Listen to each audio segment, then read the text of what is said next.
පස්සෙන් ඉන්න එපා. මං ඔයාලට කැමති නෑ එච්චරයි. ඒ වුණාට මම ඔයාලට කැමතිනේ. ඒක අතකින් අප්පුඩි ගහන්න බෑනේ සිරිමල්ලයි. මොකටද බං අප්පුඩි ගහන්නේ? දැන් ඔය ගෑනු මිනිස්සු කසාද බඳින්නේ. අප්පුඩි ගහන්නකෝ.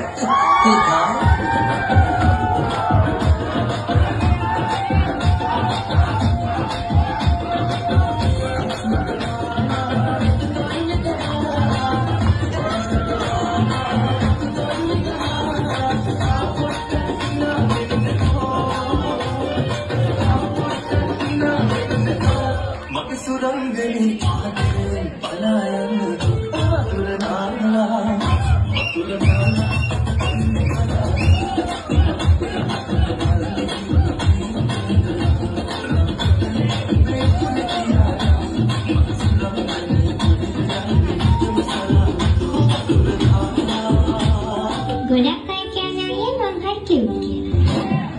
කියුට් කියලා. එතකොට ඔයාලට කොහොමද දැනෙන්නේ? සතුටුයි. ඒත් එයාලා බොරුවට කියලා දන්නේ එයා පිරිමි ළමයෙක්ව තෝරගද්දී මොන වගේ දේවල්ද බලන්නේ? ඒ අවශ්‍ය වෙන්න ඕනේ.